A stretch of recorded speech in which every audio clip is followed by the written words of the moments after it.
அண்ணா அண்ணா போட்டீங்களா?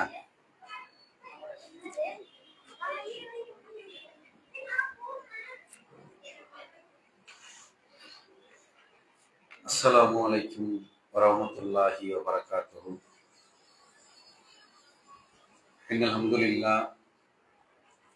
ஹம்துலில்லாஹி நஹ்மதுஹு வ நஸ்தஈனுஹு வ நஊது பில்லாஹி மின் ஷுரூரி அன்ஃபுஸினா வ மின் ஸய்யிஆத்தி அமாலினா மன் யஹ்திஹில்லாஹு ஃபலா முضில்ல லஹு வ மன் யுضلل ஃபலா ஹாதிய லஹு. அஷ்ஹது அன் லா இலாஹ இல்லல்லாஹு வ அஷ்ஹது அன்ன முஹம்மதன் அப்துஹு வ ரசூலுஹு. அம்மா பஅத். அன்பிற்கினிய எல்லாம் வல்ல அல்லாஹ்வின் நல்லடியார்களே, கடந்த 2 தினங்களாக குர்ஆன் கூறும் அறிவியலும் அதிசயமும் என்கிற தலைப்பிலே 2 நாட்கள் தொடர் உரைகளாக சிறு சிறு கருத்துக்களை நாம் இங்கு தெரிந்து கொண்டோம். அன்பிற்குரியவர்களே, மாற்று மதத்தில் இருக்கக்கூடியவர்கள் அவர்களுக்கு ஒரு குறிப்பிட்ட அளவிலான ஒரு அந்தஸ்தை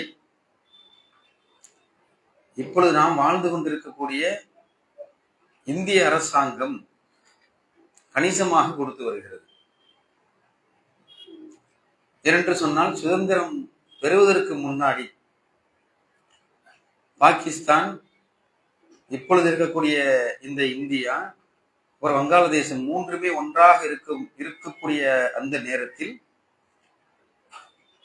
இப்ப நம்ம எல்லாம் பார்த்து என்ன சொல்றாங்க? சிறுபான்மைன்னு சொல்றாங்க.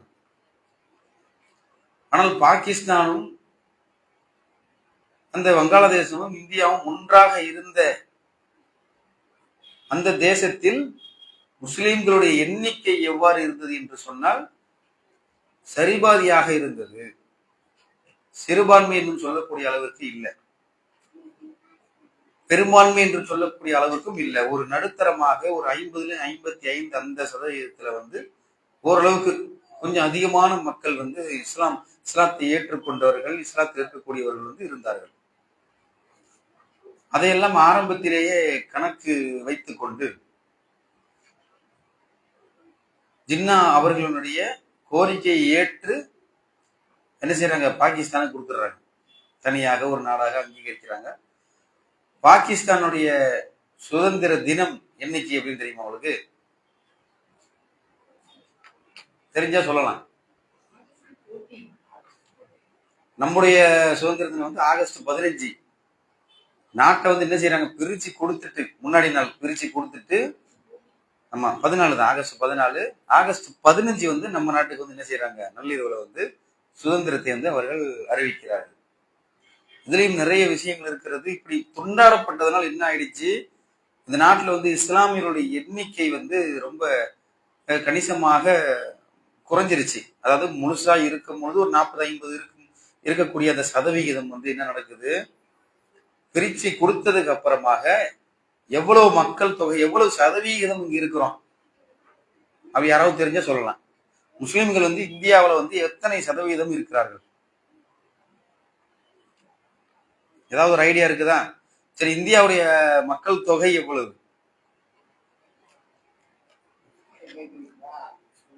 இப்ப இந்த காலத்துக்கு வந்துடும். இப்ப எவ்வளவு மக்கள் தொகை இருக்கிறது? ஒரு 145 கோடி 150 கோடி வரைக்கும் மக்கள் தொகை இருக்கிறது. அதில் இஸ்லாமியர்களுடைய எண்ணிக்கை எவ்வளவு இருக்குது? கரெக்டா சரி, பர்சன்டேஜ்ல சொன்னாலும் பரவாயில்ல. 100க்கு எவ்வளவு இருப்பாங்க? 17. ஆரம்பத்துல 2011க்கு முன்னாடி 13%. அதாவது நீதிபதி சச்சார் கமிஷன் ஒரு கமிஷன் போட்டாங்க. ஏன்னா முஸ்லிம்களுடைய ஒரு செட்டிங்ல எப்படி இருக்கிறாங்க, அவருடைய வாழ்வாதாரங்கள் எப்படி இருக்குது, அவங்க எந்தெந்த வேலையில இருக்கிறாங்க, எந்தெந்த அரசு உயர் பதவியில இருக்கிறாங்க, அல்லது அடிமட்டத்துல எப்படி வேலை செய்யறாங்க, எப்படி வியாபாரத்தை பண்ணிட்டு இருக்காங்கன்னு சொல்லி ஒரு முழுமையான ஒரு பரிந்துரைக்காக வேண்டி இதெல்லாம் எடுக்கிறாங்க. ஜஸ்டிஸ் சச்சார் குழுன்னு போட்டாலே நமக்கு தெரியும். அப்ப அவருடைய அறிக்கைப்படி என்ன செய்யறாரு? அறிக்கையெல்லாம் ஃபுல்லா எடுத்துட்டு அப்ப அவர் கொடுத்த அறிக்கையின்படி இந்தியாவில் வந்து 13.5% மக்கள் முஸ்லிம்களாக இந்த நம்மளுடைய நாட்டில் இருக்கிறார்கள். அப்ப 13.5% 100க்கு இருக்கும் பொழுது அப்ப அரசாங்க பணின்னு வந்தா எவ்வளவு இருக்கணும்? 13% இருக்கிறோம். ஒரு அரசாங்க பணின்னு வந்தா எவ்வளவு இருக்கணும்? நம்ம சும்மா உங்களதான் கேட்கிறேன், இல்ல எவ்வளவு இருக்கணும்னு கேட்கிறேன். 13% இருக்கணும். எத்தனை சதவீதம் மக்கள் இருக்கிறார்களோ அத்தனை சதவீதமாக அவர்களுக்கான பிரதிநிதித்துவம் வந்து அங்க இருக்கணும். அப்ப 13.5%த்துல நம்ம எவ்வளவு இருக்கிறோம் அப்படின்னு சொன்னா அவர் வந்து என்ன செய்யறாரு, ஆராய்ச்சி பண்ணியே சொல்றாரு. எவ்வளவு இருக்கிறாங்க? கிட்டத்தட்ட ஒரு 3.2% இந்தியா முழுமைக்குமே 3.2% தான் இருக்கிறார்கள் நம்மளுடைய மக்கள் தொகையில. அப்ப எங்க இது அடிபட்டு போகுது? இதனால வந்து இந்த ஏற்றத்தாழ்வு இருக்கிறது. கடைசியாக அவரு நம்ம நீதிபதி அந்த சச்சார் கமிஷன் இருக்கிறாரு, ராஜேந்திர சச்சார் அப்படின்னு போட்டீங்கனாலே வரும். அது தனியா இருக்குது, எல்லாமே நம்ம வேணுக்குன்னு எடுத்து பார்க்கலாம். நம்ம அதுக்கு போறது இல்லை. ஏதாவது லிங்க பிடிச்சி எப்படி முறுக்கு சுடலாம், எப்படி இட்லி வைக்கலாம், இட்லி மொமோஸ் போடலாம் அப்படின்னு பாக்குறோம். தப்பு இல்லை, அதுவும் தேவைதான். ஆனா இது வந்து ரொம்ப ரொம்ப ஒரு முக்கியமான ஒரு தேவையா இருக்குது. அப்ப நம்மளுடைய பிரதிநிதித்துவம் அப்படிங்கிறது மற்ற மக்களுக்கானதாக இங்க சொல்லவே இல்லை. நம்மளுடைய மக்கள் 100 பேர் இருக்கிறான். அப்ப அந்த 100 பேருக்கு பிரதிநிதித்துவம் 100 பேர்ல இருக்கக்கூடிய சதவீதம் எவ்வளவுன்னு பார்த்தா இவ்வளவு கம்மி. 3.2% தான் இருக்கிறார்கள். அதுவும் வந்து எதுல இருக்கிறாங்கன்னு சொன்னா பொதுவான அரசு பணிகள்ல கிளர்க்கா இருப்பாங்க, ஒரு விஏஓவா இருப்பாங்க, பிடிஓவா இருப்பாங்க, இந்த பள்ளி கல்வித்துறை டிபி ஆபீசர்களா சில பேர் இருப்பாங்க. அதெல்லாம் வந்து ரொம்ப அடிமட்டம்னா ரொம்ப கேவலமா நினைக்க கூடாது. அரசு இயந்திரத்துல கீழ்மட்டத்துல இருக்கக்கூடிய ஒரு நிலைகள்ல நம்ம ஆளுகள் இருக்கிறாங்க. அப்ப நம்ம உயர் பதவி எது? இந்திய அரசாங்கத்துல கொடுக்கக்கூடிய உயர் பதவி அப்படின்னா எது நம்ம சொல்லிக்கலாம்? ஐஏஎஸ் சொல்லிக்கலாமா? ஐஏஎஸ் ஓட ஃபுல் ஃபார்ம் யாராவது சொல்லுங்க. ஓகேங்களா? குடிமை பணி, இந்தியன் அட்மினிஸ்ட்ரேட்டிவ் சர்வீஸ். ஓகேங்களா? மொத்தம் எத்தனை ஐஏஎஸ் இருக்கிறாங்க இந்தியாவில் இப்போதைக்கு? 2011 கணக்கின்படி சொல்லலாம். எத்தனை பேர் இருப்பாங்கன்னு நினைக்கிறீங்க? மொத்தம் 325 ஐஏஎஸ் ஆபீசர்ஸ் வந்து இருக்கிறாங்க. அதுல எத்தனை பேர் முஸ்லீம் இருக்காங்க தெரியுமா? 325 பேர் இருக்கிறாங்க. 325ல 10% போட்டாலும் 32 பேர் வரணும். 10% போட்டா எத்தனை பேர் இருக்கிறாங்கன்னு நினைக்கிறீங்க? கரெக்டா சொல்லிட்டாரு. 10 பேர் தான் இருக்கிறாங்க. விரல் விட்டு எண்ணக்கூடிய அடிப்படையில 10 நபர்கள் மட்டும்தான் ஐஏஎஸ் என்கிற அந்த உயர் பதவியில இருக்கிறாங்க. 325ல 10 பேர்னா எவ்வளவு பாத்துக்கிறீங்க? அப்ப 10 3 தான் அந்த சொன்ன அந்த பர்சன்டேஜ் தான் வருது. அப்ப 236 ஐபிஎஸ் அதுக்கு அடுத்த நிலையில் இருக்கக்கூடியது. ஒரே ரேங்கிங் தானே, அடுத்த நிலை. ஐபிஎஸ் உடைய full form Indian police service. அப்ப அதுல இருக்கக்கூடியவர்கள் எத்தனை பேர் இருக்கிறாங்க? உதாரணமாக சொல்லலாம் நீங்க 7 பேர் தான் இருக்கிறாங்க. இந்தியா முழுமைக்கும் 236 ஐபிஎஸ் இருக்கிறாங்க. அப்படி ஐபிஎஸ் இருக்கும் பொழுது முஸ்லிம்கள் அதுல எத்தனை பேர் இருக்கிறாங்கன்னு பார்த்தா 236 ஐபிஎஸ். தமிழ்நாட்டுல மட்டுமா?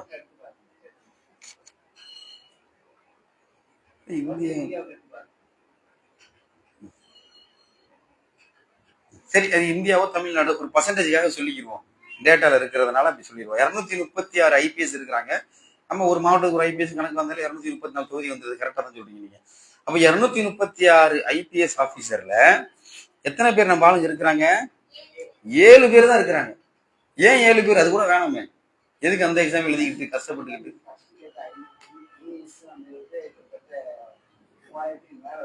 ஆமா, இந்தியா ஃபுல்லா இருப்பாங்க. இது தமிழ்நாட்டுடைய டேட்டாங்கிறத அப்படி வந்துருச்சு.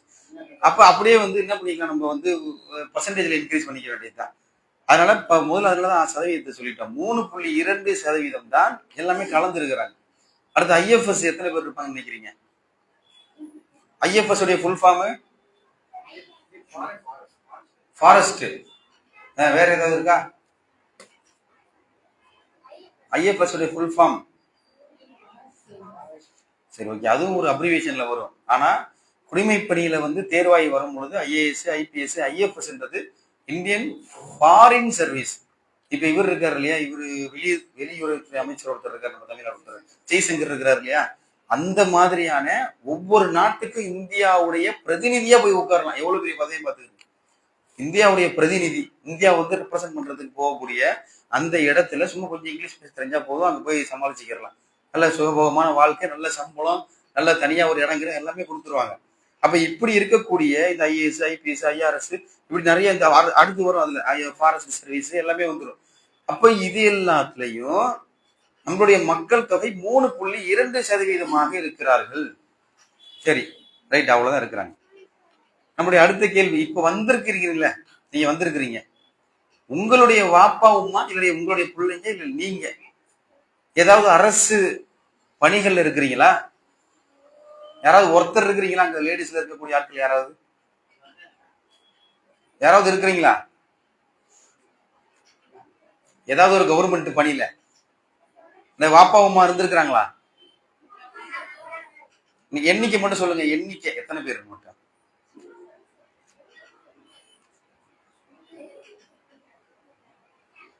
இல்ல, யாரும் இல்ல இருக்காங்க. எத்தனை நம்பர், எண்ணிக்கையை மட்டும் சொல்லுங்க. 2ன்னு போட்டுக்கிறோமா? ஒரு 3 போட்டுக்கலாமா? சரி, சரியா கேட்கல. அப்ப 2 பேர் 1 பேர் இருக்கிறாங்க வச்சுக்கலாம். அப்ப அந்த பணியில வந்து ஏன் கவனம் செலுத்த நம்மளுடைய சமுதாயத்துக்கு வந்து ரொம்ப ஒரு சிரமமாக இருக்கிறது. அது ஏன் இருக்குன்னு சொன்னா அதுக்கு பின்னாடி நான் சொல்றேன் பாருங்க, விளக்கம் கொடுக்குறோம். ஒத்துழையாமை இயக்கம்னு ஒரு இயக்கம் நடந்தது இல்லையா? யார் ஆரம்பிச்சது? காந்தியடிகள். காந்தியடிகள் ஆரம்பிக்கிறாங்க. எதற்காக ஆரம்பிக்கிறாங்க என்று சொன்னா, ஒத்துழையாமை. வெள்ளக்காரனுக்கு வந்து அவ்வளவு பெரிய ஆள்கள் எல்லாம் கிடையாது. இது இவ்வளவு பெரிய நாட்டை வந்து ஆட்சி பண்ணுவதற்கு வந்து நம்மளுடைய மக்களுடைய ஒத்துழைப்பு வந்து தேவை. அப்படி தேவையா இருக்கும் பொழுது நம்மளுடைய ஆட்களை தான் உள்ள வச்சு கவர்மெண்ட் ஆபீசர், இந்த ராணுவ வீரகி ஈரகி எல்லாத்தையும் வந்து பராமரிச்சுக்கிட்டு இருந்தானுங்க. அப்ப அவங்க வந்து உள்ள போய் வேலை செய்யலைன்னா பணிகள்லாம் நின்றும்.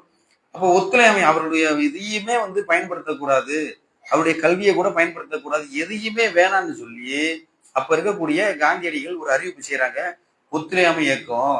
அந்த இயக்கத்திற்கு முழு ஆதரவு, 100% மேலாக ஒரு ஆதரவு யார் கொடுக்குறா? இஸ்லாமியர்கள், நம்மளுடைய ஆட்கள், நம்மளுடைய தாத்தா பாட்டி என்ன செய்யறாங்க? முழுமையான ஆதரவு கொடுக்குறாங்க. ரொம்ப வீர தீரமானவர்கள் இல்லையா, பயங்கரமான ஆட்கள் இல்லையா, பயங்கரமான ஆதரவு கொடுக்குறாங்க. அவங்க அங்கங்க படிச்சுக்கிட்டு இருக்கிறாங்க. வெள்ளக்கார இன்ஸ்டியூட்ல படிக்க முடியாதுன்னு சொல்லி வெளியே வந்துடுறாங்க. நிறைய மக்கள் வர்றாங்க, முஸ்லீம் மட்டும் கிடையாது, நிறைய மக்கள் வர்றாங்க. ஆனா நம்மளுடைய எண்ணிக்கையில அடிப்படையில் பாத்தீங்கன்னா சதவீதத்தை வந்து நம்ம முழுமையாக தவிர்த்துட்டோம், ஒத்துழையாமைக்கு முழுமையாக. அப்ப முழுமையாக வெளியே வந்த பிறகு கிட்டத்தட்ட எத்தனை வருஷம் நடக்குது? அது ஒரு 1929 அந்த ரேஞ்சில் வந்து அந்த இயக்கம் வருது. அப்ப இயக்கம் வரும் பொழுது அவர்கள் முழுவதுமாக இந்த போராட்டத்தில் ஈடுபட்டு படித்து கொண்டு இருந்தவர்கள் எல்லாம் வெளியே வந்துட்டாங்க, வேலையில் இருந்தவர்கள் எல்லாம் வெளியே வந்துட்டாங்க. அப்ப யார் இருந்தார்கள் வேலையில்? எல்லாமே வந்துட்டாங்க. இப்ப அங்க இந்தியர்கள் ஒரு சொச்சம் பேர் இருக்கிறாங்க. எந்த குரூப் இருக்கிறாங்க? ஒரு இன்ட்டு மாதிரி சொன்னா கூட பரவாயில்ல. யார் இருந்தா? அந்த ₹1.50 பெறாத அந்த நூலை போட்டுக்கொண்டு இருக்கக்கூடிய அந்த காலத்துல அந்த மக்கள் தான் அதிகமாக இந்த வேலையில், இன்னும் சொல்ல போனா 100% ஒரு வெள்ளக்காரனுடைய வந்து அவனுடைய போர் வந்து அவன் வந்து வெற்றி பெறணும்னு சொல்லி யாகங்கள் எல்லாம் நடத்தக்கூடிய அளவுக்கு வந்து இந்த கைபர் போலன் பேசேஜ் வழியாக வந்த அந்த மக்கள் ஆரியர்கள், ஆரிய பார்ப்பனர்கள், பனியாக்கள், இப்படி லைனா சொல்லிக்கிறலாம். அப்ப அவர்கள் என்ன செய்யறாங்கன்னு சொன்னா, அவருடைய அரசு இயந்திரத்துல சரியா உட்காந்துட்டாங்க போய். அப்ப அப்படியே உட்காடுறாங்க. எப்போ வருஷம்? எத்தனை வருஷம்? 21, 24 இந்த இயக்கம் இருக்கு. இதுல இருந்து சுதந்திரமாகி இத்தனை வருஷம், 26, 100 வருஷம் ஆயிடுச்சு, 100 வருஷத்துக்கு மேல இருக்கும். அப்ப அவங்க என்ன செய்யறாங்க? போய் கரெக்டா உட்கார்ந்துக்கிறாங்க. கரெக்டாக உட்கார்ந்து அவருடைய மொத்த மக்கள் தொகை எண்ணிக்கையை வந்து 3%. நம்மளுடைய எண்ணிக்கை வந்து அப்ப எவ்வளவு இருந்தோம்? 14% இருக்கிறோம். இப்ப இன்னும் அதிகம், ரொம்ப அதிகமா இருக்கும். கணக்கெடுப்பு இப்ப எடுத்தாங்க, ரொம்ப அதிகமா இருக்கும், எடுக்க மாட்டேங்கிறாங்க. அதனாலதான் அப்ப அவங்களுடைய சதவீதம் 3% தான், 2.893 தான். அப்ப அவர்களுடைய அரசு இயந்திரத்துல பிரதிநிதித்துவம் எத்தனை சதவீதம் இருக்கு தெரியுமா? ஒரு கெஸ் பண்ணி சொல்லுங்க சும்மா. ஏதாவது ஒரு பதில் தப்பா இருந்தாலும் பரவாயில்ல, அதுல ஒண்ணும் கிடையாது. 3% இருக்கிறாங்க. அவருடைய மொத்த இது வந்து அரசு பணிகள்ல அவங்க எவ்வளவு இருக்கிறாங்கன்னு சொன்னா 94% இருக்கிறாங்க உள்ள. முழுவதுமாக நீங்கள் பார்க்கக்கூடிய ஒவ்வொரு அந்த பூண் அணிந்தவர்கள், நீங்கள் யாரை வேணாலும் பாருங்க, யாரை பார்த்தாலும் ஏதாவது ஒரு கவர்மெண்ட் வேலையில இருப்பாங்க. சரி, எப்படி இருக்கிறாங்க? இப்ப இந்த இயக்கத்துல முஸ்லிம்கள் நிறைய மக்கள் வெளியே வந்துட்டாங்க, சுதந்திரம் அடைந்து விட்டது. அப்ப இருக்கிற கூடியெல்லாம் அப்படியே இருக்கிறாங்க. எப்படியும் ஒரு ஆள் தேவைப்படும்ல, இந்தியா வந்து ஆட்சி பண்றதுக்கு ஒரு ஆள் தேவைப்படும். அவங்க அப்படியே இருக்கிறாங்க. இவங்க என்ன செய்யறாங்க, நம்ம மக்கள் வந்து அதற்கு பிறகு அந்த இனிஷியேட்டிவ் எடுத்து உள்ள போகவே இல்லை. உலகத்திலேயே முதலாக ஆரம்பிக்கப்பட்ட பல்கலைக்கழகம் ஒரு இஸ்லாமிய பெண்மணியால் துவக்கப்பட்டது. இஸ்லாமிய பெண்மணியால். உலகத்திலேயே இந்த ஆக்ஸ்போர்டு அந்த பெரிய பெரிய யூனிவர்சிட்டி சொல்லுவாங்களே, அதெல்லாம் கிடையாது. அதுக்கு முன்னதாகவே இஸ்லாமிய பெண்மணி ஆரம்பித்திருக்கிறார்கள். அப்ப எப்படி அந்த காலத்துல இருந்திருக்கிறாங்க, இப்ப எப்படி ஆயிருச்சு? அப்ப இயக்கம் காந்திஜி கொண்டு வராங்க, எல்லாம் வந்து உள்ள வெளியே வந்துடுறாங்க. அப்ப இந்த 3%, 2.8% இருக்கக்கூடிய மக்கள் வந்து உள்ள இருக்கிறாங்க, சுதந்திரம் அடையுது. அதற்கு பிறகு படிப்படியாக இந்திய அரசியலமைப்பு சட்டம் வருகிறது. சட்டத்தை யார் தொகுத்து முழுமையாக கொடுத்தது இந்தியாவுக்கு? அம்பேத்கர் கொடுத்தாரா? கொடுக்கும் பொழுது என்ன நடந்துச்சு? அதை அவர்கள் முழுவதுமாக ஏற்றுக்கொள்ளவில்லை. ஏனென்று சொன்னால் அவருடைய தர்மப்படி அவருடைய வர்ண அடிப்படை இருக்கிறது. அவருடைய வர்ண அடிப்படை, அந்த வர்ண அடிப்படை வந்து அவர்கள் கடவுளுக்கும் மேலானவர்கள். அவங்க ஃபர்ஸ்ட் கேட்டகரி. மீதி 3 கேட்டகரி வந்து சூத்திரர்கள், வைசியர்கள், ராஜபுத்திரன், ஒரு 4 கேட்டகரி இருப்பாங்க. அதுல அவர்களுடைய பார்வையில் மற்ற அனைவருமே கீழே இருக்கக்கூடிய பஞ்சமர்கள் தான், அதாவது கீழ் ஜாதிக்காரங்க அப்படின்னு புரிஞ்சுக்கணும் நீங்க. அப்ப அவர்களுக்கு வந்து என்ன சட்டம் கொடுக்கப்படுகிறது என்று சொன்னால், நீங்க வந்து படிக்க போகக்கூடாது, நீங்கள் படித்தால் அல்லது படிப்பதை காதால கேட்டாலே ஈயத்தை வந்து காட்சி வந்து உங்களுக்கு ஊத்திரணும் அப்படின்னு சொல்லி முஸ்லிம்களை தனியா விட்டுருங்க. முஸ்லிம்களை தனியா விட்டு இன்னொரு பாயிண்ட் இடையே சேர்த்துக்கிறேன். இந்த இந்திய அரசியலமைப்பு சட்டத்துல ஒரு டெபினிஷன் இருக்கு. யார் முஸ்லிம் அல்லாதவரோ, யார் கிறிஸ்டின் அல்லாதவரோ, யார் சமணர் அல்லாதவரோ, யார் பௌத்தர் அல்லாதவரோ, இந்த 4 பேர் யார் இல்லையோ அவங்க யாரு? இந்துக்கள் என்று அடையாளப்படுத்தப்படுகிறார்கள். இப்ப புரியுதுங்களா? இந்துக்கள் எப்படி வர்றாங்க, எப்படி பெயர் கொடுக்கப்படுகிறது என்று சொன்னா, அவனும் வெளிநாட்டுக்காரன் தான் அந்த பேர் வச்சுட்டு போயிருக்கான். அப்புறமா எடுத்து ஆராய்ச்சி பண்ணி பார்த்தா அம்பேத்கர் வந்து அதுல இருந்து வெளியே வந்து பௌத்தத்தை வந்து அவர் தள்ளிவிட்டாரு. அப்ப இந்திய அரசியல் சட்டத்துல இப்படி ஒரு டெபினிஷன் இருக்கிறது. அவர்கள் முஸ்லிம்கள் தனியா விட்டுட்டாங்க. ஏன்னா முஸ்லிம்கள்ல வந்து இப்போ ஒரு கருப்பையான்னு ஒருத்தர் இருக்கிறாருங்க, அவர் இஸ்லாத்துக்கு வந்துட்டார். அவர் வந்து ஒரு கீழ் ஜாதி சேர்ந்தவர் இருக்கிறாரு. அவங்களுடைய பார்வையில, நம்மளுக்கு அப்படி கிடையாது. கீழ் ஜாதியில இருக்கிறாரு. அவர் வந்து இங்க இஸ்லாத்தை ஏற்றுக்கொண்டு வந்து விடுகிறார். அவருக்கு ஏதாவது ஜாதி நம்ம போடுவோமா? ஏன் போட மாட்டேங்கிறோம்? இஸ்லாத்துல ஜாதி கிடையாது, எந்த ஒரு பேதமும் கிடையாது, மதமே கிடையாது. முதல்ல மார்க்கம் தான் இஸ்லாமிய மார்க்கம். மார்க்கம் என்று சொல்ல என்னது? இறைவனை அடைவதற்கு மிகச் சிறந்த சத்தியமான ஒரு தூய்மையான வழி. சரிங்களா? அப்ப வந்து அவர் மாறி வந்துட்டாருன்னு சொன்னா அவருக்கு ஜாதி அடிப்படையில எங்கேயுமே கிடையாது. 2வது, சமமாக, சரிக்கு சமமாக உட்கார்ந்து பேசக்கூடிய வாய்ப்பு எங்க கிடைக்கும்? அங்கீகாரம். நிறைய மேடைகள்ல தலைவர்கள் சொல்லுவார்கள், சகோதரத்துவமும் சமத்துவமும் எங்க கிடைக்குது? முழுவதுமாக இஸ்லாத்துல கிடைக்கும். எப்படி கிடைக்கும்? எந்த இடத்துல பார்க்கலாம்? ஒரு இடத்துல பார்க்கலாங்க. எல்லாத்தையும் எங்க பார்க்கலாம்? தொழுகையில பார்க்கலாம். சொர்க்கத்துல பார்க்கலாமா? ஹஜ்ஜில் பார்க்கலாம். ஹஜ்ஜில் சரியான ஒரு பதில். ஹஜ்ஜில் எப்படி பார்க்கலாம்னு சொன்னா, அவர்கள் வந்து இந்த உலகத்துல 3 பிரச்சனை இருக்குது. இந்த 3 பிரச்சனையில மிக முக்கியமான மேலை நாடுகளுடைய பிரச்சனை என்னன்னா நிறவெறி. நிறத்துல அடிச்சுக்கிடுவாங்க ஃபுல்லா. பயங்கரமான ஒரு உள்ள இப்பதான் ரொம்ப சட்டம்லாம் போட்டு நெல்சன் மண்டேலா அப்படி இப்படின்னு சொல்லி நிறைய வந்து எல்லாத்தையும் வந்து மறுபரிசீலனை செய்து மேலோட்டமாக சட்டத்தின் மூலமாக மாற்றி இருக்கிறார்கள். இன்னும் உள்ளுக்குள்ள வந்து வச்சுக்கிட்டு இருக்கான். ஏன்னா போவாது இல்லையா அவ்வளவு சீக்கிரம், அது விட மாட்டாங்க. அவங்க நாங்க இதுலதான் இருக்கிறோம் அப்படின்னு வந்து பண்ணுவாங்க. அப்ப அதே போல வந்து நிறவெறி, மொழி வெறியில இருந்தார்கள். மொழி வந்து இப்போ தமிழ் தெலுங்குன்னு அடிச்சுட்டு இருக்கான உள்ள கட்சியே இருக்குது பாருங்க. நாம் தெலுங்கு கட்சின்னு இருக்கு, நாம் தமிழ் கட்சின்னு இருக்கு. இந்த மாதிரி நிறைய கட்சி வந்து மொழி வெறியின் அடிப்படையில், பற்று கிடையாது. அது பற்று எல்லாருக்கும் தானே இருக்கு, எல்லாருக்கும் பற்று இருக்கும். அப்ப நிறத்தின் அடிப்படையில், மொழியின் அடிப்படையில், இனத்தின் அடிப்படையில் எல்லாமே இருக்கும். அப்ப அச்சு செய்யும் போது நீங்க பார்க்கலாம், எப்படி பார்க்கலாம்னா கருப்பாக இருக்கக்கூடிய மனிதர்களை பார்க்கலாம், வெள்ளை வெள்ளைன்னு இருக்கக்கூடிய வெள்ளைக்காரனையும் பார்க்கலாம், மாநிலமாக இருக்கக்கூடிய நம்ம மாதிரி ஆட்களையும் பார்க்கலாம், குள்ளமாகவே ஆளை பார்க்கலாம், உயரமாகவும் ஆளை பார்க்கலாம். எந்த மொழி பேசுவாங்க? இந்த உலகத்தில் இருக்கக்கூடிய அங்கீகரிக்கப்பட்ட மொழிகள் இன்னைக்கு 6000 மொழிக்கு மேல பேசிக்கிட்டு இருக்காங்க. அப்படி 6000 மொழியிலையும் இஸ்லாத்தை தழுவிக்கொண்டா அந்தந்த மொழியிலேயே இருக்கலாம். அரபு மொழி கத்துக்கணும் ஏதாவது ரொம்ப அரபு தான் பேசணும் அப்படின்னு ஏதாவது இருக்குதா இஸ்லாத்துல? கிடையாது. அப்ப நீங்க இது உள்ள வந்துட்டீங்கன்னு சொன்னா சகோதரத்துவமும் சமத்துவமும், ஃப்ரெட்டர்னிட்டி அண்ட் ஈக்குவாலிட்டி வந்து எங்க கிடைக்குது? இஸ்லாத்துலதான் கிடைக்கும். வேற எது வேணாலும் சொல்லுங்க, ஏதாவது ஒண்ணு இருக்குது வை இந்த மாதிரி வந்து கொடுக்கலாம் அப்படின்னு ஏதாவது ஒண்ணு கேள்விப்படும், ஏதாவது ஒண்ணு சொல்லுங்களேன் பார்ப்போம். அப்படி யோசிச்சு சொல்லுங்க, ஒரு ஒரு 10 செகண்ட் ஆகட்டும். எதுவுமே இல்லை.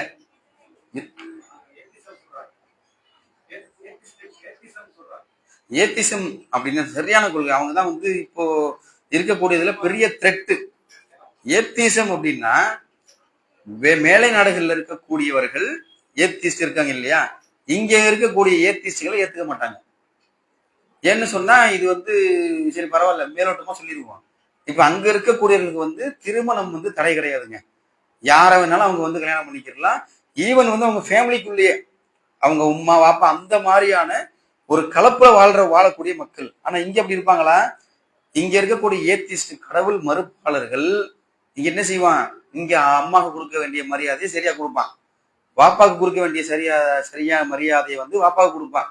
இந்த ஒரு கலாச்சார சீரழிவுல ஒரு சில மக்கள் இருக்கிறாங்க இல்லையா, இந்த எல்ஜிபிக்யூட்டின்னு சொல்லி இப்ப இந்த பிரைடு மந்த்ன்னு நடக்கக்கூடிய பெரிய பெரிய இதை வந்து அவர்கள் இங்க வீட்டுக்குள்ள நடைமுறைப்படுத்த மாட்டான்.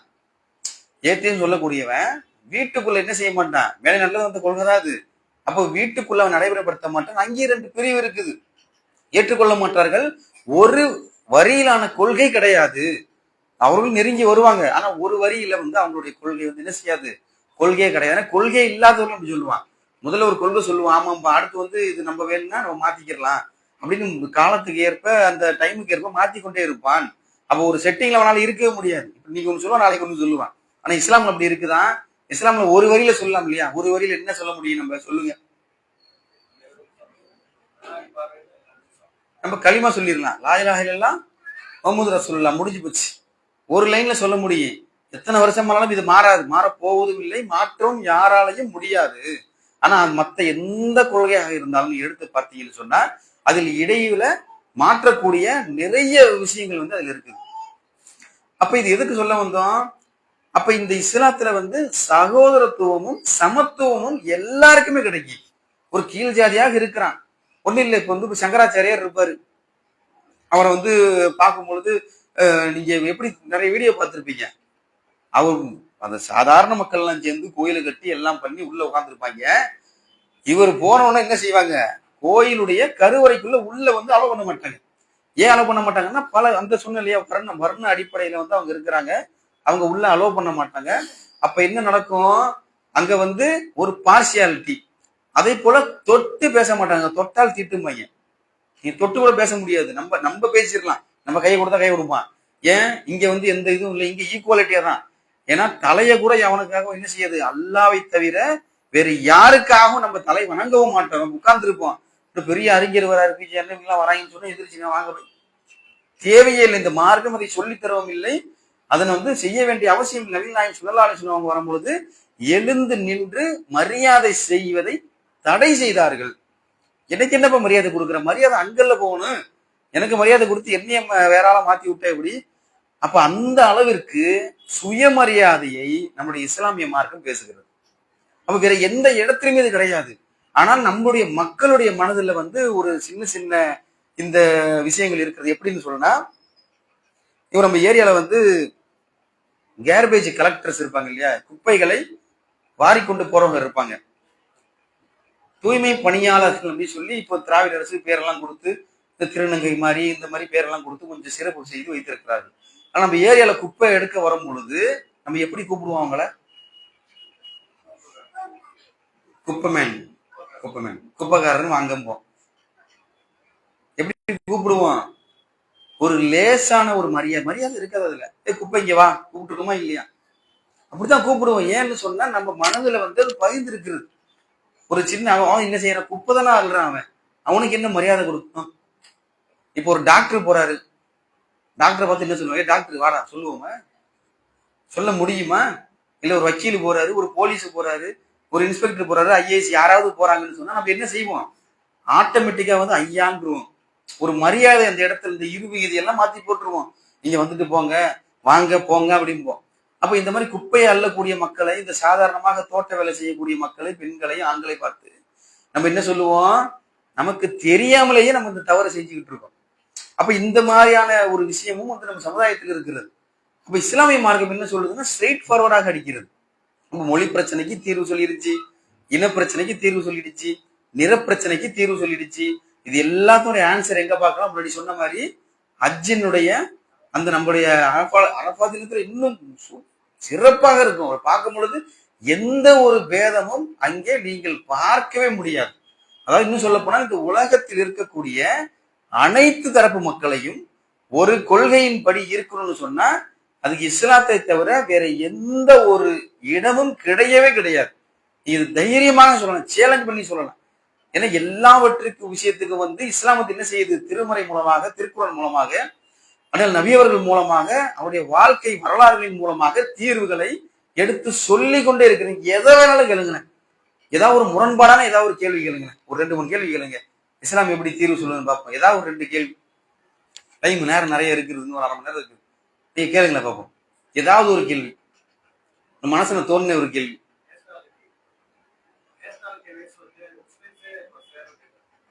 நேஷனாலிட்டி வைஸ் ஆமா, அது கரெக்ட் தான். நீங்க சொல்றது வந்து எப்படி பார்க்கணும்னு சொன்னா இஸ்லாத்துல என்ன சொல்லி இருக்கு? இஸ்லாத்துல வந்து அனைவருமே சமம், ஒரு தாய்.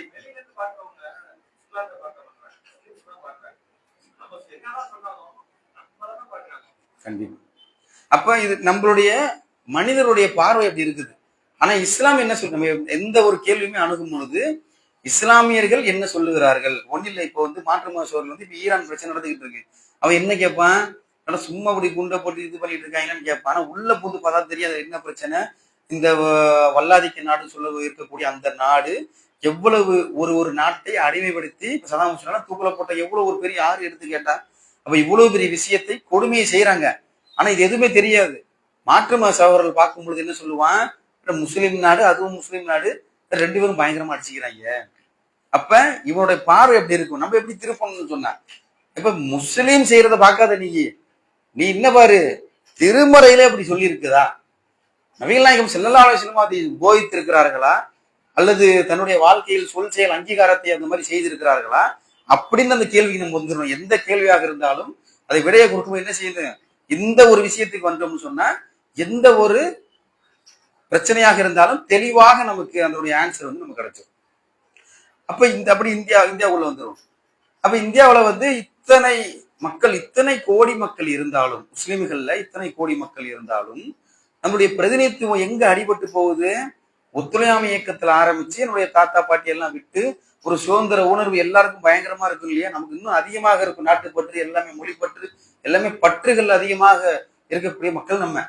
அப்ப என்ன செய்யுது? ஆட்டோமேட்டிக்கா முழுவதுமாக குறைந்து இப்ப 3.2% இருக்கிறோம். மொத்தம் இப்ப கணக்கெடுத்தா ஒரு 20% கூட வந்துருவோம், மேல கூட வந்துருவோம் கண்டிப்பா. அவ்வளவு மக்கள் தொகை இருக்கிறார்கள். இஸ்லாமியர்களாக இல்ல, மாறி வந்திருக்கிறாங்க இல்லையா?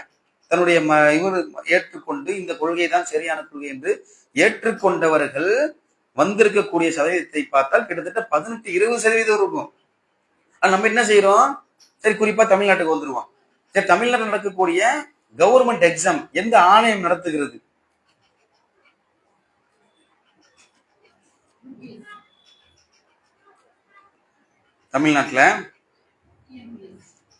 தமிழ்நாட்டுல TNPSC, Tamil Nadu public service commission.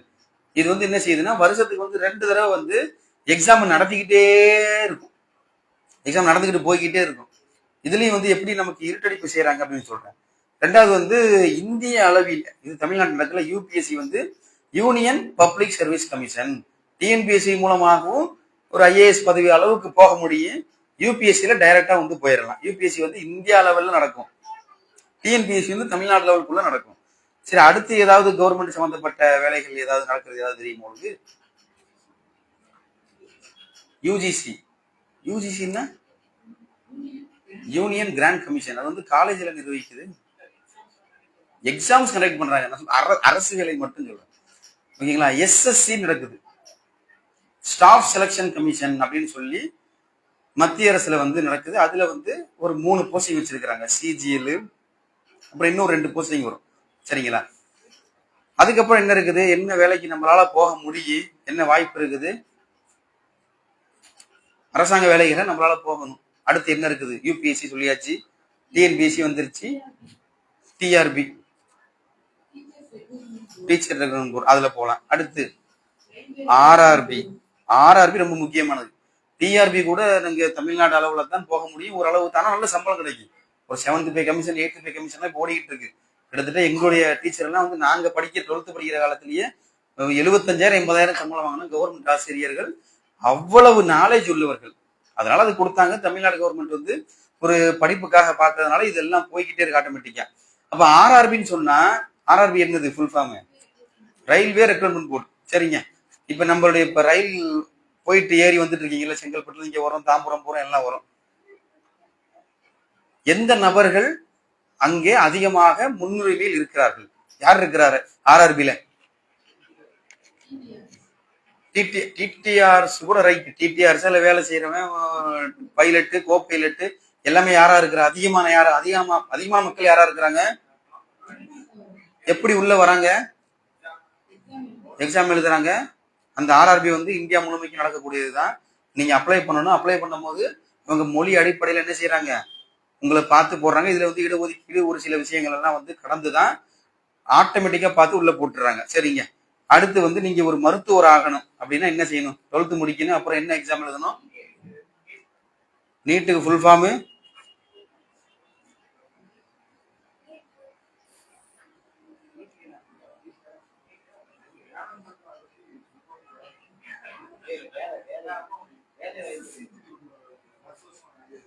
சொல்லிட்டேன். நீட் எக்ஸாம் ஆமா எடுக்கிறாங்க. 3 ஓகே, கூகுள்ல பாத்துட்டாங்க. ஓகே, எலிஜிபிலிட்டி என்ட்ரன்ஸ் டெஸ்ட் அப்படின்னா, ஒரு சின்ன உதாரணம் சொல்றேன் பாருங்க. இப்ப நம்மளுடைய பிள்ளைகள் வந்து 12ஆம் வகுப்பு முடித்திருக்கிறார்கள், சரிங்களா?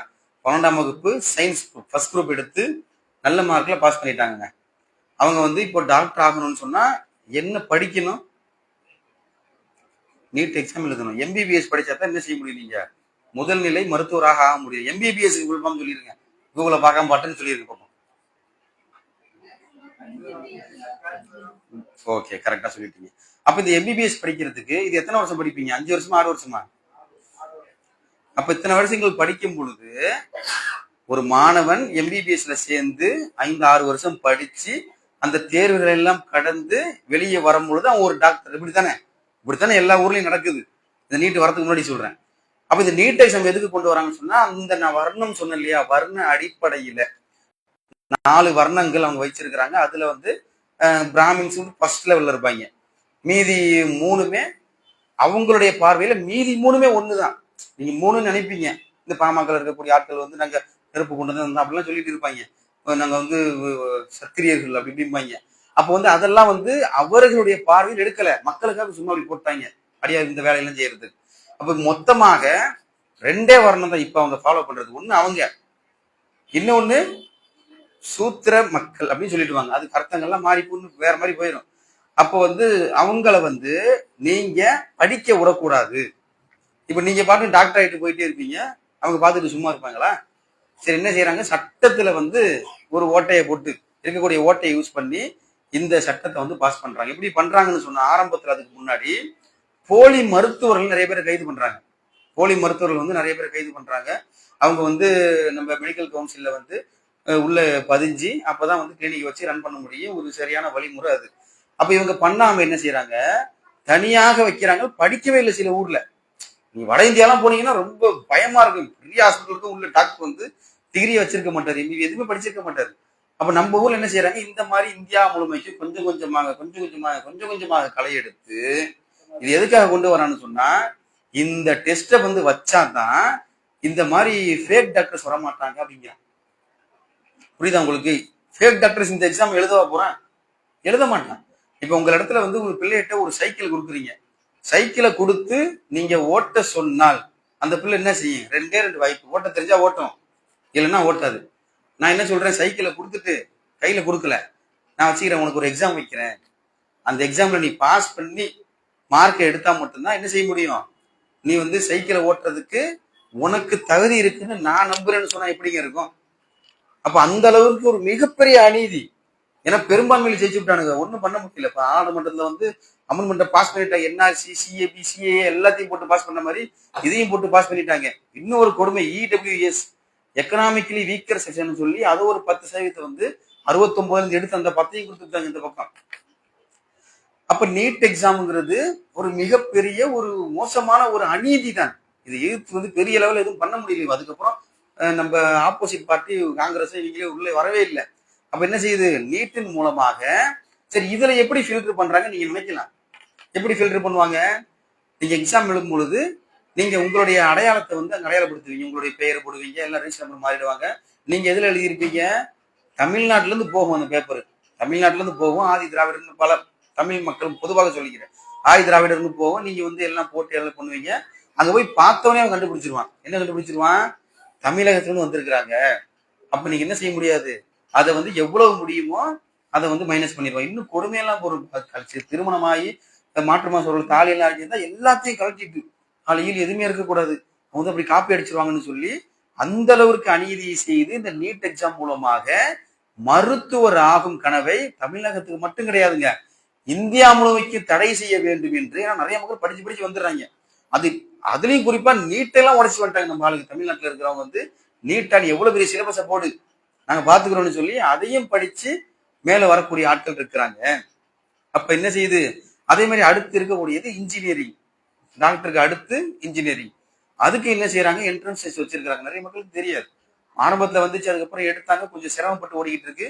நீங்க எம்இ எம்டெக் தான் படிக்கணும்னு சொன்னா அதுக்கு வந்து என்ட்ரன்ஸ் எக்ஸாம் எழுதணும். டான்ஸ் செட்னு ஒரு எக்ஸாம் எழுதுறதுனால எழுதிதான் எம்இஏ படிக்க முடிஞ்சது. இல்லைன்னா கிடையாது. அதுல ஒரு முஸ்லீம் பேரை பார்த்தான்னு சொன்னா வேணும்னு நினைச்சானா என்ன செய்யலாம், அவன் வந்து ஃபைல் பண்ணக்கூடிய ஒரு ஆட்சி. இது இவ்வளவுதான் இருக்குது இப்போ. அப்ப தமிழக அளவுல சரி, இப்போ மத்திய அரசு அளவுல நடக்கக்கூடியது வந்து 2 யூபிஎஸ்சி, எஸ்எஸ்சி. எஸ்எஸ்சி வந்து என்னது, ஸ்டாஃப் செலக்ஷன் கமிஷன் சொல்லி நடக்குங்க. அதுல வந்து 3 போஸ்டிங் வந்து அதுலயும் இருக்குது.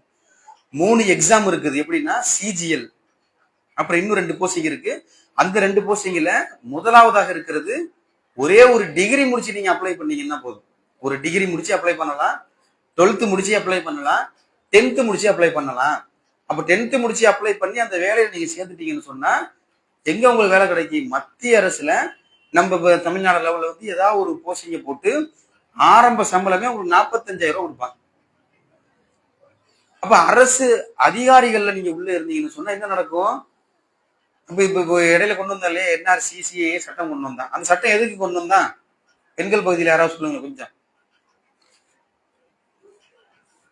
என்ஆர்சி சட்டம் போட்டான் இல்லையா,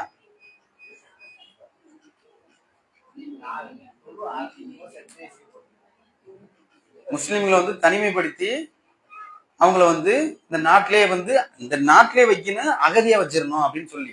இப்ப இந்த அகதின்னு சொன்னா எந்த ஒரு சலுகைகளும் உங்களுக்கு கிடைக்காது. இப்ப கவர்மெண்ட் எக்ஸாம் அப்ளை பண்றீங்க, ரிஜெக்ட் ஆயிடும், நீங்க அப்ளை பண்ணவே முடியாது. அப்ப இதை வந்து நம்மளே வந்து ஒரு 60 வருஷம் செஞ்சுட்டு தான் இருக்கோம். அவன் வந்து என்ஆர்சி போட்டு தடை பண்ணி நம்ம மக்களை இருக்கும்னு நினைக்கிறான். நம்ம என்ன செய்யறோம், நம்ம மக்களே ரொம்ப புத்திசாலித்தனமாக வெளிநாடுகள்ல வேலைக்கு போறது, ஒரு வியாபாரத்தை செய்வது, என்னென்ன இது பண்ண முடியும், வாப்பா வியாபாரம் தொடர்ந்து பார்த்துக் கொள்வது, இந்த படிப்பு சம்பந்தம் டிகிரியை முடிச்சுட்டு வெளிநாட்டுக்கு போயிடுறது, டிகிரியை முடிச்சுட்டு கடை வச்சுக்கிறது, டிகிரியை முடிச்சுட்டு வியாபாரம் பண்ணிக்கிறது, இப்படின்னு என்ன செய்யல, எதுலையுமே நம்ம மக்கள் போல அதிகமான மக்கள். அவ பர்சன்டேஜ் என்ன, 3.2%. தமிழகத்துல இடஒதுக்கீடு எத்தனை பர்சன்டேஜ் இருக்குதுங்க நமக்கு, இப்போ 3.5%. எத்தனை பேர் அப்ளை பண்றாங்க தெரியுமா, அதுல கிட்டத்தட்ட 1% தான் அப்ளை பண்றீங்க. அப்ப 1% அப்ளை பண்ணும் பொழுது, அப்ளை பண்றது 1%, முஸ்லீம் பேரை பார்த்தா அவன் எடுத்து விட்டுருவான். அப்ப எத்தனை மக்களுக்கு வேலை கிடைக்கும்? 0.5% 6% தான் என்ன செய்யறாங்க, நம்ம மக்கள் அரசாங்க பணிகள்ல உள்ள இருக்கிறாங்க. அப்ப நீங்க யோசிச்சு பாருங்க, அவன் என்ஆர்சியை போட்டு ரொம்ப கஷ்டப்பட்டு பாராளுமன்ற சட்டத்தை போட்டு எதிர்கட்சிகள் ஒரு 15,000 போராட்டம் நடத்தி, இங்க வந்து ஷாஹீன்பாக போராட்டம் நடத்தி, எல்லாமே நடத்தி, எதுக்கு போராட்டத்தை போய் உட்கார்ந்தீங்க? எதுக்கு போராட்டத்தை போய் உட்கார்ந்தீங்க?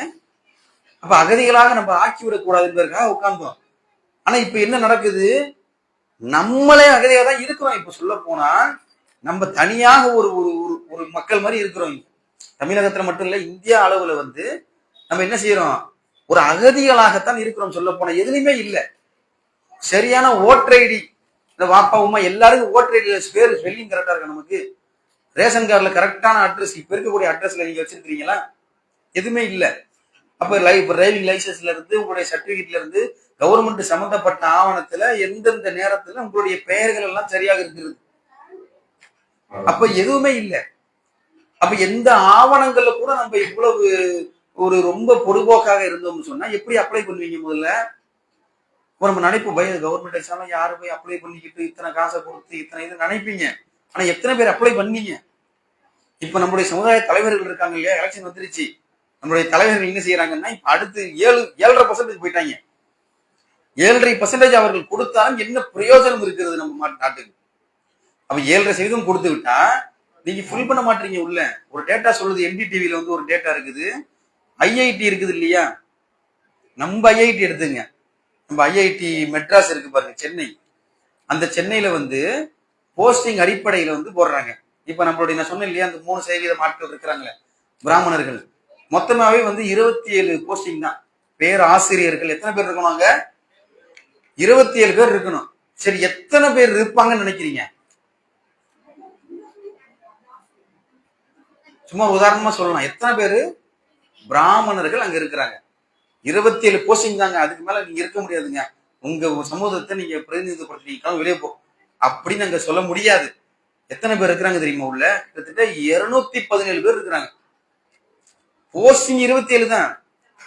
எத்தனை பேரு? 217 பேருங்க. இப்ப அங்க இருக்கக்கூடிய இயக்குனர் காமக்கோட்டின்னு நினைக்கிறேன், ஒரு ஆள் இருக்கிறார், பிராமணர் தான். எல்லாரும் மோசமானவர்கள் கிடையாது, சரிங்களா? எல்லாரும் மோசமாக கிடையாது. அவங்களை வந்து நம்ம பிழை சொல்லவும் கிடையாது, தவறு சொல்லவும் கிடையாது. அவர்கள் 27% இருக்கக்கூடியவர்கள் 217 எத்தனை மடங்கு இருக்கிறாங்க?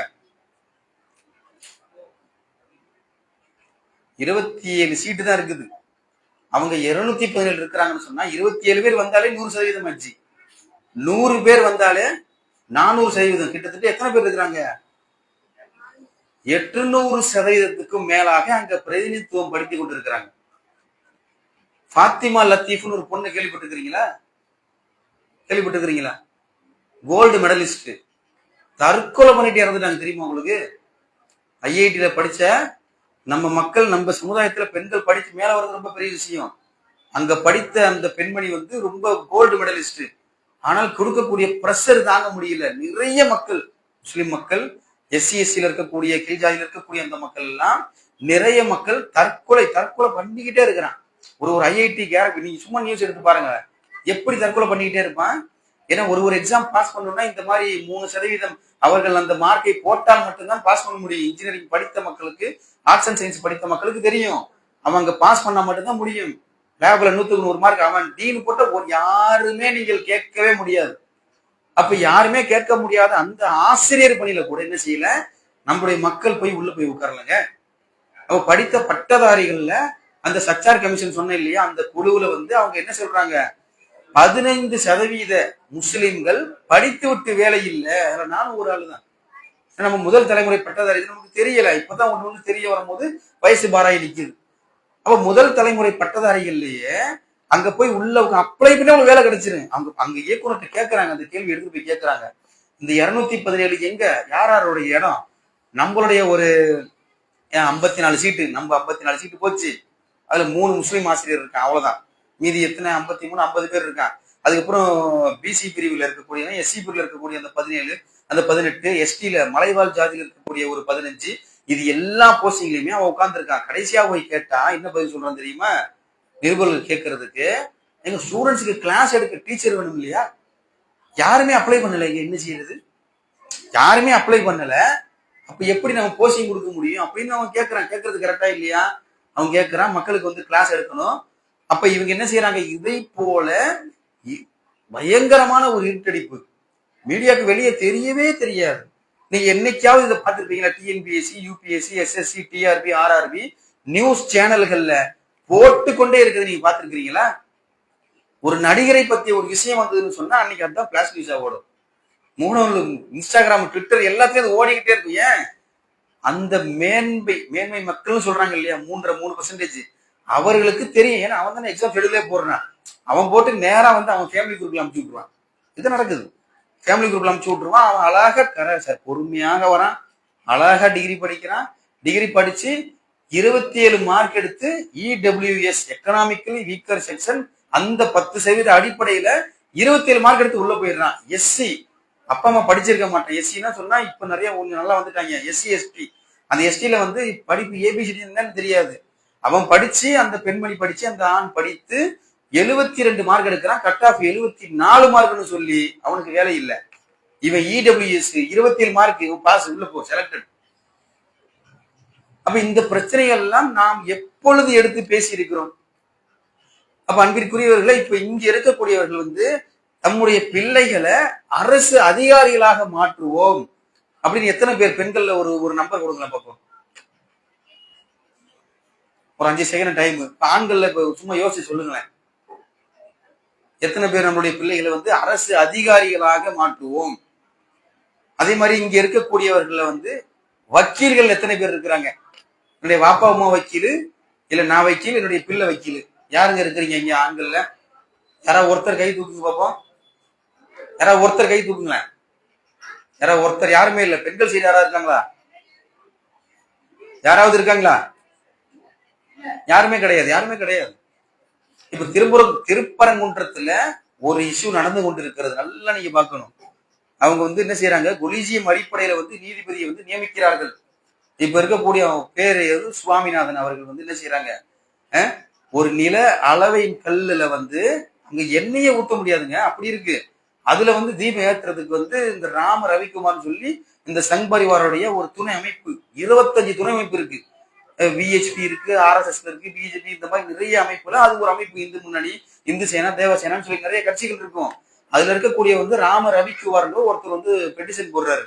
கோயில் அங்க இருக்குது, சிங்கத்தர் தர்கா இங்க இருக்குது, நில அளவைக்குள்ள தர்காவுக்கு போற வழி எப்படி இருக்குது, அதுக்கு மேல வந்து நாங்க தீபம் ஏற்றுவோம் இவர் மனு போடுறாரு. அங்க உட்கார்ந்து இருக்கக்கூடிய நீதிபதி யார் உட்கார்ந்து இருக்கிறா? அந்த 3% சொன்னோம் இல்லையா, அந்த பிராமணர்கள் இருக்கக்கூடிய ஒருவர் அங்கே உட்கார்ந்து கொண்டு என்ன செய்யறாரு? இந்த தீர்ப்பை கொடுக்கிறாரு. கோயிலுடைய நிர்வாகம் சுத்தமா இருக்கிறாங்க. அங்க தேவையே இல்லைங்க. எதுக்கு நீங்க செய்யறீங்க? நிர்வாகம் கேட்கல, அங்க இருக்கக்கூடிய மக்கள் கேட்கல. ஏதோ ஒரு அமைப்புல இருக்கக்கூடிய ஒருத்தர் வந்து கேஸ் போடுறா. இங்க வந்து என்ன செய்யறாரு? நீதிபதி அவர் வந்து ஒரு சட்டத்தை போடுறாரு. சட்டத்தை போட்டு அவருக்கு வந்து துணை ராணுவத்துல ஒரு 2-3 ஆளுக்கு வந்து பாதுகாக்க வச்சிருப்பாங்க. அந்த பாதுகாப்பை வந்து நீங்க போய் ஏத்துங்க அப்படிங்கிறது.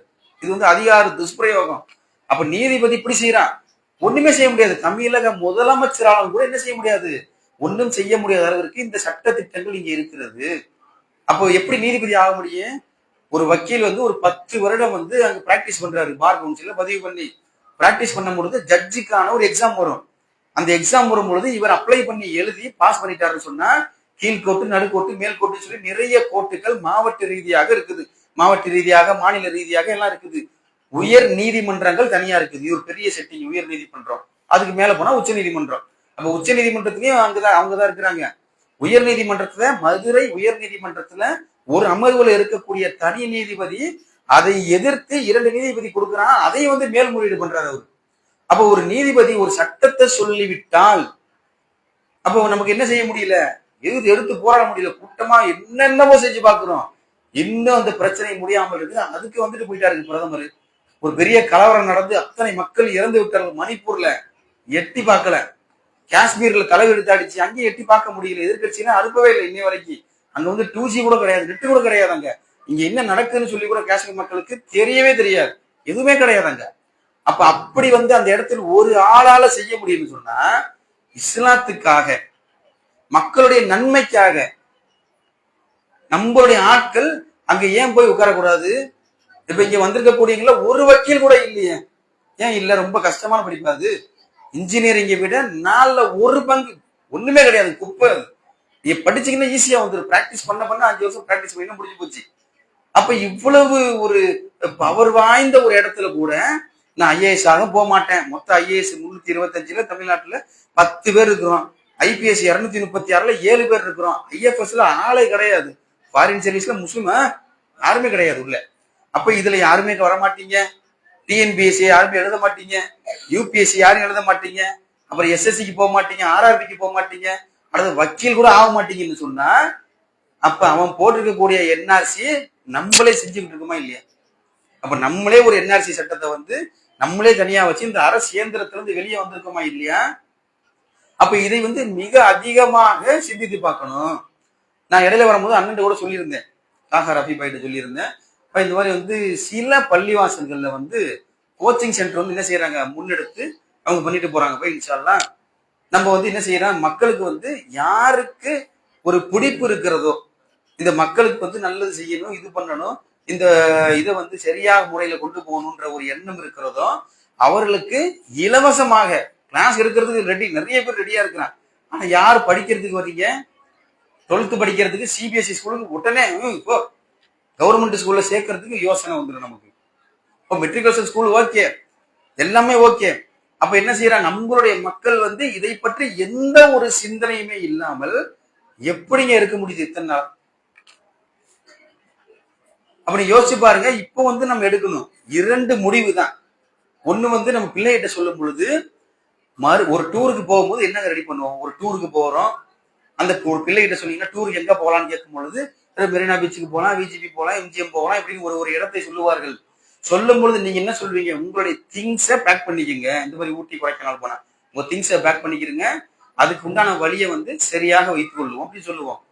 நமக்கு இங்க 2 வழி இருக்குது. ஒண்ணு 99% மறுமைக்கான வழிதான். இப்ப மறுமைக்கான வழி என்ன, நம்ம பிள்ளைகளிடத்துல கரெக்டா சொல்லுவோம், இப்படித்தான் தொழுக வேண்டும், இப்படித்தான் நோன்பு வைக்க வேண்டும், இப்படித்தான் அண்டை வீட்டார் இடத்துல இப்படித்தான் உறவு வைக்க வேண்டும், கணவன் மனைவி இடத்துல இப்படித்தான் இருக்க வேண்டும். அப்ப இது எல்லாமே சொல்லி கொடுத்து நம்ம பிள்ளைகளை வளர்த்து நம்ம மறுமைக்குண்டான ஒரு சேமிப்பா அவங்க மண்டையில நம்ம போட்டுக்கிட்டே இருக்கோம் இல்லையா? அதே போல இந்த பக்கம் 1% இருக்கு. அந்த 1% என்னது, வளரும் பொழுதே நம்மளுடைய பிள்ளைகளுக்கு வந்து என்ன செய்யலாம், நம்ம வந்து எல்லாமே சொல்லி கொடுக்க முடியும், ட்ரைனிங் கொடுக்க முடியும். இப்ப ஏராளமான இலவசமான நல்ல கேட்டுங்க. யூபிஎஸ்சில வந்து இந்த தடவை பாஸ் பண்ணது எத்தனை பேரு நியூஸ் வந்து யாரா பாத்தீங்களா? நியூஸ் நிறைய நியூஸ் வந்துச்சுங்க. இப்ப யூபிஎஸ்சில 65 பேர் 65 66 எண்ணிக்கையில பாஸ் பண்ணிட்டாங்க யூபிஎஸ்சில. அந்த தரத்தின் அடிப்படையில வேலை வாய்ப்பு போட்டு கொடுப்பாங்க. அதுல வந்து 56 பேர் எதுல இருந்து வராங்கன்னு சொன்னா, நான் முதல்வன்கிற ஒரு திட்டம் இருக்குது. அந்த மாதிரி ஒரு அரசாங்கம் எங்கேயா இருக்குமா? அங்க படிக்கணும்னு சொன்னா பயங்கரமான நிறைய பார்த்துட்டு முகணும் இல்ல. அப்ப நான் முதல்வர் திட்டத்துல வந்து ஐஏஎஸ் படிக்கக்கூடியவர்களுக்கு வந்து மாசம் மாசம் ஸ்டைஃபண்ட் கொடுக்குறாங்க. ஸ்டைஃபண்ட்னா நீங்கள் படிப்பதற்கு, நீங்கள் சரியான வேலையில் போய் அமர்வதற்கு தமிழக அரசு என்ன செய்யுது, காசு கொடுத்து ஏற்பாடு செய்யணும். அந்த ex IPS Sylendra Babu IPS இருக்காரு இல்லையா, அவர் வந்து ஒரு பேட்டியில சொல்றாரு. அப்ப அதுக்கு அப்ளை பண்ணணும். அப்ளை பண்ணிட்டீங்கன்னு சொன்னா உங்களுக்கு தங்குவதற்கு கூட இடம், இப்ப ஏதாவது ஒரு ஊர்ல மாட்டிக்கிட்டீங்க, தங்குவதற்கு கூட அவர்கள் இடம் கொடுக்க தயாராக இருக்கிறார்கள். அப்ப எது நம்மளை மறுக்க வச்சது, இங்க இருக்கக்கூடிய நிறைய மக்கள் முதல் தலைமுறை பட்டதாரியில இல்லையா? அதுலயும் இல்ல, சில பேர் இல்லாம இருக்கலாம், படிக்காம இருக்கலாம். ஆனா நம்மளுடைய பிள்ளையை அடுத்த கட்டத்துக்கு எப்படி நவுத்தணும்? அப்ப நமக்கு என்ன தெரியுங்கிறத வந்து நம்மளுடைய பிரதிநிதித்துவம் இந்த சமூகத்துல எப்படி இருக்கும்னு யோசிச்சு பாருங்க. இப்ப முன்னாடி சொன்னதுதான், நம்மளுடைய எண்ணிக்கை வந்து எத்தனை இருக்குது, ஓவராலா 13.5% தான் நம்ம இருக்கிறோம். அதுலயும் அதிகமா வந்து உத்தரப்பிரதேசத்துல மக்கள் தொகை எத்தனை தெரியுமா? யாருக்கா தெரியுமா? எத்தனை கோடி இருக்கிறார்கள் மக்கள் தொகை உத்தரப்பிரதேசத்துல? தமிழ்நாட்டுல எத்தனை பேர் இருக்கிறாங்க? தமிழ்நாட்டு மக்கள் தொகை 7 to 8 கோடி அந்த இதுல வரும். உத்தரப்பிரதேசத்துல 24 கோடி இருக்கிறாங்க. இப்ப தெரியுதா, நீ எங்க பார்த்தாலும் இந்திக்காரா இருக்கான் பாத்தீங்களா? அங்கிருந்து வந்து சொர்க்கமா இருக்குது. நைட்டு சேஃப்டியா போகலாம், சம்பளம் கரெக்டா கிடைக்கும். அவங்க வந்து இங்க இருக்கக்கூடிய போலீஸ் ஸ்டேஷன்ல போய் சொன்னா கூட ஒரு இது நடக்கும். ஒரு இடையில ஒரு போரூர்ல பானிபூரிக்காரனை அடிச்சு விட்டா அதுக்கு வந்து ஒரு எஸ்ஐ ஏட்டு வந்து என்ன செய்யறாருன்னா, அதை விசாரித்து தமிழ் பேசக்கூடிய பையன், அவன் தான் சண்டை பண்ண பிரச்சனை பண்ணிட்டான், அவனை அடித்து தீர்ப்பு கொடுக்கக்கூடிய அந்த நாடு இங்க இருக்குது. அப்ப நம்ம என்ன செய்யறோம், நம்ம வந்து இதை பற்றியுமே யோசிக்காமல் அந்த மக்களை உள்ள விட்டுக்கிட்டே இருக்கோம். பேங்க்குக்கு நம்ம போக மாட்டோம், பேங்க்கை விட்டுருங்க. மாதிரி அஞ்சலகத்துக்கு போகலாம், அப்ளை பண்ணலாம். அப்போ விஏஓவா போக முடியும், அரசு அதிகாரியா கிராம நிர்வாக அதிகாரியாக போக முடியும். அதுக்கப்புறம் ஐடி படித்த இந்த துறைகள்ல போக முடியும். அப்ப டிஎன்பிசியில ஏராளமான போஸ்டிங்கள் இருக்குது. உங்களுக்கு என்ன தெரியுமோ அதை வச்சு எக்ஸாம் எழுதுங்க, கிடைச்சிடும். அப்ப ஆர்ஆர்பிலாம் இப்படிதான். அப்ப எஸ்எஸ்சின்னு சொன்னா அந்த மத்திய அரசு பணியில இருக்குது இல்லையா, அதுல 3 கேட்டகரி. முதல்ல 45, அப்புறம் 50, 55,000 ரூபாய் சிஜிஎல்னு ஒரு போஸ்டிங் இருக்குது.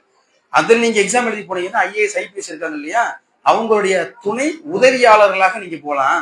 இப்ப எவ்வளவு பெரிய போஸ்டிங் ஐசி, ஒரு குடிமை பணியில இருக்கிறாங்க, எல்லாத்தையும் பார்த்துக்குருவாங்க.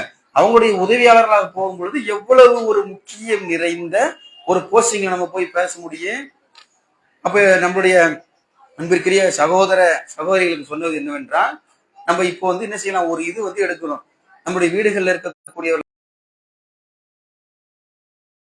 வாயுது நாளில் ரபில் ஆலமீன். அஸ்ஸலாமு அலைக்கும் வரஹ்மத்துல்லாஹி.